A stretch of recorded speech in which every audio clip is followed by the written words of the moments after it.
Buenos días, apreciados compañeros y docentes. El día de hoy les vamos a hablar sobre los mercados de carbono, presentando Danitza Paso, Maritza Maestre y quien les habla Nicole Naranjo.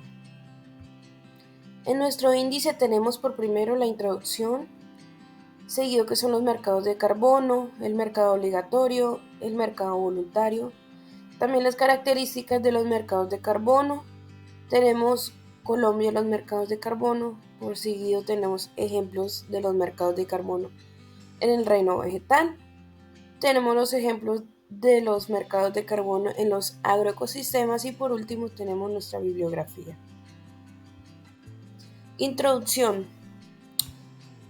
Los mercados de carbono son un enfoque clave en la lucha contra el cambio climático. Estos mercados se crean para limitar las emisiones de gases de efecto invernadero al asignar un valor económico al carbono, lo que motiva a las empresas y gobiernos a reducir sus emisiones. En esencia, funcionan como sistemas de comercio de emisiones, donde las organizaciones pueden comprar y vender créditos de carbono. Estos mercados desempeñan un papel importante en la transición hacia una economía más sostenible, al incentivar la reducción de emisiones y promover prácticas más respetuosas con el medio ambiente. Los mercados de carbono, también conocidos como mercados de emisiones, son sistemas que permiten a las empresas, gobiernos y organizaciones comprar, vender o comerciar con derechos de emisiones de gases de efecto invernadero, como el dióxido de carbono, con el objetivo de limitar y reducir las emisiones totales del efecto invernadero y abordar el cambio climático. Este es un instrumento con el que se busca integrar dentro de las actividades productivas el costo social y ambiental que se genera al emitir gases de efecto invernadero. Estos mercados se pueden clasificar principalmente en dos categorías: los mercados voluntarios y los mercados regulados. También podemos decir que el concepto central detrás de los mercados de carbono es crear un incentivo económico para reducir las emisiones de efecto invernadero al asignar un valor financiero a la reducción de emisiones. Los mercados de carbono se crearon en el año 2005, luego de la entrada en vigencia del Protocolo Kioto. Un mercado de carbono es el ámbito donde se acuerdan la compra y venta de derechos de emisión de gases de efecto invernadero y certificados de reducción de emisiones de este mismo. La compra y venta de uno de estos créditos representa la reducción, captura o emisión evitada de una tonelada métrica de dióxido de carbono. Estos mercados hacen parte de los mecanismos para reducir las emisiones de gases de efecto invernadero y su principal beneficio es el de compensar las emisiones de gases de efecto invernadero producidas por personas, empresas y países. La unidad de medida más común de los mercados de carbono es el dióxido de carbono equivalente, CO2, para la cual cada gas de efecto invernadero tiene un potencial de calentamiento global asignado para que pueda ser convertido a CO2. Como podemos observar en la imagen del mercado de carbono, este posee compradores y vendedores, donde los compradores son países, empresas o individuos que emiten a la atmósfera una cantidad de toneladas de dióxido de carbono que necesitan o desean compensar. Y por otro lado tenemos los vendedores, que estos son desarrolladores de proyectos en cualquier país del mundo. Mercado obligatorio y mercado voluntario. Actualmente hay dos tipos de mercado. Primero, obligatorio o de cumplimiento regulado. Este es comúnmente usado por empresas y gobiernos que por obligación legal tienen que rendir cuentas de las emisiones de gases que realizan. Este tipo de mercado está controlado por regímenes nacionales, regionales o internacionales que obligan a la reducción de carbono. Los mecanismos ofrecidos para lograr el cumplimiento de las obligaciones de los países dentro del Protocolo Kioto son mecanismo de desarrollo limpio, que permite que los proyectos de carbono sean implementados en los países en desarrollo para contribuir a la reducción de gases y el desarrollo sostenible del país. Adicionalmente, brinda la opción a los países desarrollados de acreditarse a las reducciones de emisiones mediante la compra de los certificados de emisiones reducidas. De igual manera, tenemos el voluntario. En este mercado, el comercio de créditos se produce sobre una base opcional por personas o empresas que buscan ir más allá, reduciendo más emisiones de las que deberían emitir. Los mercados de carbono voluntarios permiten a las entidades y a las personas compensar sus emisiones de gases y contribuir a los esfuerzos mundiales en la mitigación del cambio climático. A pesar de no tener obligaciones de reducción, esta compensación es una compra voluntaria de una cantidad de créditos de carbono proporcionales a las toneladas de CO2 emitidas en un proyecto implementado en un país desarrollado.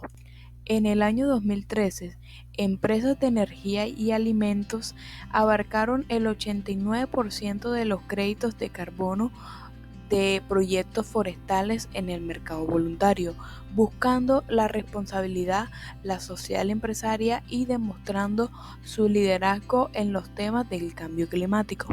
Vamos a abordar un tema muy importante y es el EU ETS, el cual es uno de los sistemas de comercio de emisión más grandes del mundo. Funciona que las empresas en la Unión Europea reciben un cierto número de permisos de emisión cada año y pueden comprar o vender estos permisos en el mercado. Les hago un ejemplo, una empresa que emite menos dióxido de carbono de lo permitido puede vender sus permisos no utilizados a otra empresa que necesita más. Por esto, la Unión Europea ha establecido una serie de objetivos en materia de cambio climático que debe lograrse entre el 2020 y el 2030, y actualmente está revisando sus objetivos para el 2030 y 2050.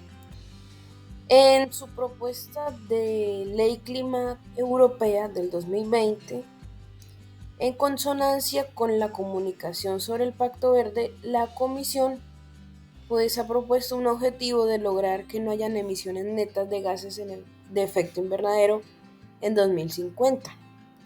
Estos objetivos se resumen en la imagen que en el 2020 el 20% de las reducciones de emisiones de gases de efecto invernadero respecto a 1990.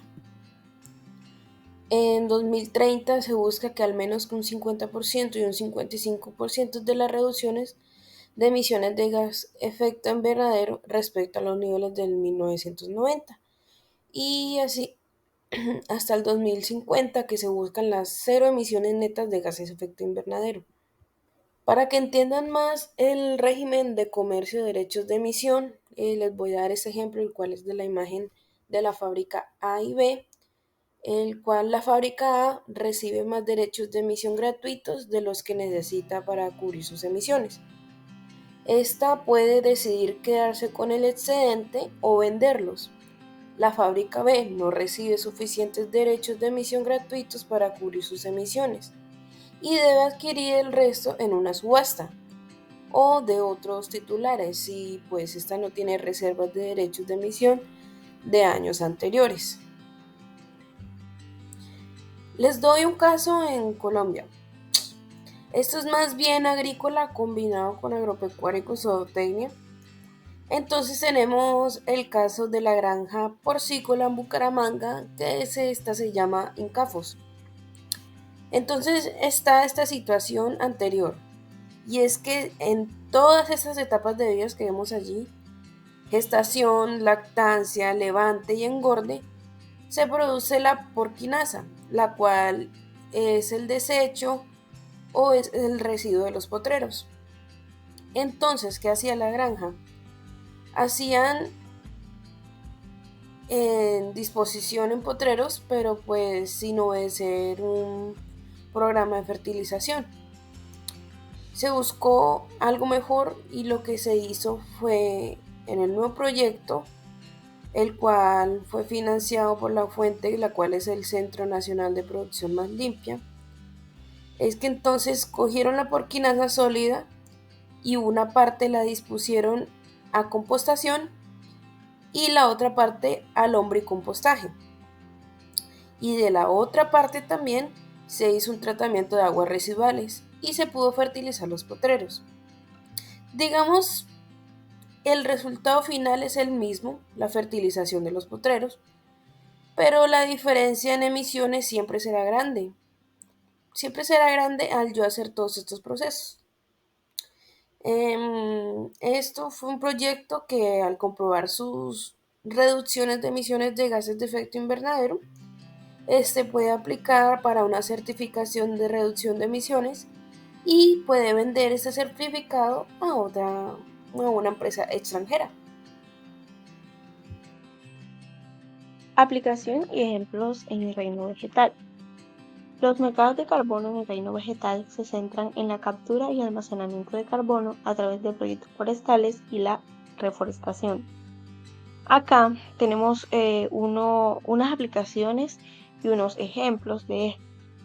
En las aplicaciones tenemos la captura y almacenamiento de carbono a través de proyectos de reforestación y forestación, y el uso sostenible de la tierra y la gestión forestal para reducir las emisiones de carbono. Como primer ejemplo tenemos los proyectos de reforestación. Aquí las empresas o gobiernos pueden financiar la plantación de árboles en áreas deforestadas o degradadas para capturar el carbono. Los créditos de carbono se generan en función de la cantidad de carbono capturado por estos árboles. Como segundo ejemplo, tenemos el manejo forestal sostenible. Aquí la gestión forestal sostenible implica la tala de árboles de manera responsable y la reforestación de las áreas taladas. Los créditos de carbono se obtienen al demostrar que se ha reducido las emisiones netas de carbono. Y como tercer ejemplo tenemos la agricultura de carbono. La adaptación de prácticas agrícolas que aumentan el contenido de carbono en el suelo, como la agricultura de conservación y la agroforestería, puede generar crédito de carbono. Bueno, estos ejemplos demuestran cómo los mercados de carbono con el reino vegetal se utilizan para incentivar la conservación y la restauración de los ecosistemas forestales, promoviendo la captura y almacenamiento de carbono como una estrategia para mitigar el cambio climático.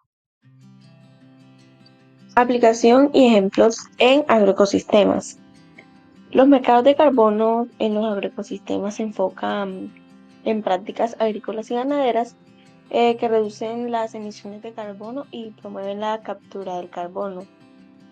Aquí les tenemos las aplicaciones y ejemplos. Como aplicación, tenemos fomentar prácticas agrícolas sostenibles que reduzcan las emisiones de gases de efecto invernadero y compensar las emisiones de carbono a través de prácticas agrícolas que aumenten el almacenamiento de carbono en el suelo y la vegetación. Como primer ejemplo tenemos la agricultura de bajas emisiones de carbono. Aquí, la optimización del uso de fertilizantes, la gestión eficiente de residuos agrícolas y la reducción de la intensidad de emisiones de metano en la ganadería son ejemplos de prácticas que pueden generar créditos de carbono. Como segundo ejemplo tenemos la agricultura de conservación. La siembra directa, la cobertura de cultivos y la rotación de cultivos son prácticas que reducen la erosión del suelo y promueven la captura del carbono. Los agricultores pueden recibir créditos de carbono por implementar estas técnicas. Como tercer ejemplo tenemos la agroforestería. Aquí, integrar árboles en sistemas agrícolas puede aumentar el almacenamiento de carbono y biodiversidad. Los proyectos de agroforestería pueden generar créditos de carbono. Y como cuarto y último ejemplo tenemos el comercio de créditos de carbono en la cadena de suministro de alimentos. Las empresas pueden compensar sus emisiones de carbono comprando créditos de carbono generados por prácticas agrícolas sostenibles en su cadena de suministro. Bueno, estos ejemplos ilustran cómo los mercados de carbono en los agroecosistemas pueden promover prácticas agrícolas más sostenibles y, al mismo tiempo, mitigar el cambio climático al reducir las emisiones y aumentar la captura de carbono en el suelo y la vegetación.